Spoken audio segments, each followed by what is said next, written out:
भाई झूठे इतिहास को 64 साल बाद ठीक किया जा रहा है। दरअसल एनसीईआरटी की स्थापना 1961 में हुई थी। 1961 के बाद आज तक इतिहास की किताबों में कोई भी परिवर्तन नहीं किया गया था। लेकिन अब एनसीईआरटी की नई किताब अब किताब ही नहीं पूरी चर्चा का विषय बना हुआ है। किताब 8वीं कक्षा की है, लेकिन असर पूरे देश में गूंज रहा है। पिछले इतिहास में हमें पढ़ाया गया जिसमें महाराणा प्रताप को मान न बताकर अकबर को मान बता गया, जबकि अकबर ने अपने हरम में 1000 से अधिक लड़कियों को कैदी बना के रखा था। यही नहीं, 1568 में चित्तौड़गढ़ के किले की घेराबंदी के दौरान 30,000 निर्दोष आदमियों की हत्या करवा दी गई थी और जो बच गए थे ना, उन्हें गुलाम बना दिया गया। क्या अकेले जजिया कर को हटाने से अकबर को मान बता दिया?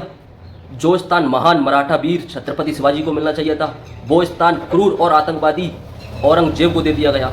जबकि नई एनसीईआरटी की किताब में बताया गया है कि औरंगजेब ने अपने ही भाई दारा शिकोह का सर कलम करा दिया गया था और अपने पिता को बंदी बना दिया। जजिया कर को द्वारा वापस लाया। बनारस, मथुरा, सोमनाथ सभी मंदिर तोड़े गए। सिख, जैन, पारसी किसी को नहीं छोड़ा। भाई अगर मुगल काल में क्रूरता नहीं हुई तो इन मंदिरों को क्यों तोड़ा गया था?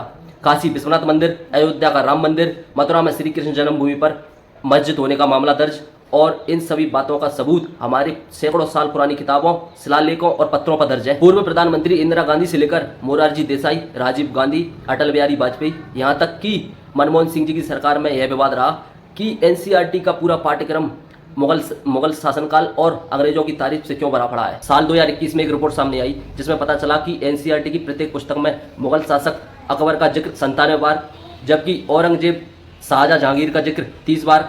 मुगल की तुलना में महाराणा प्रताप, छत्रपति शिवाजी का जिक्र 8 बार और महाराणा प्रताप जी का जिक्र लगभग 1 से 2 बार हुआ है। अब जरा सोचिए ऐसा कैसे हुआ? जो एनसीईआरटी आज़ादी के बाद बनी उसके पाठ्यक्रम में मुगल शासनकाल को महान बताया गया, जबकि हिंदुओं को और हिंदू के शासनकाल को ना के बराबर। भाई आज ब्रिटेन के स्कूलों में इतिहास पढ़ाया जाता है तो उनके इतिहास में ये नहीं पढ़ाया जाता कि भारत के लोगों पर ब्रिटेन ने कितने अत्याचार किए थे। ब्रिटेन की वजह से बंगाल में 1943 में इतना बड़ा अकाल पड़ा था कि लगभग 30 लाख लोग मारे गए थे। ब्रिटेन के इतिहास की किताबों में कभी ये नहीं पढ़ाया जाता होगा कि शहीद भगत सिंह, सुखदेव, राजगुरु, चंद्रशेखर आजाद और मंगल पांडे ये कितने बड़े क्रांतिकारी थे।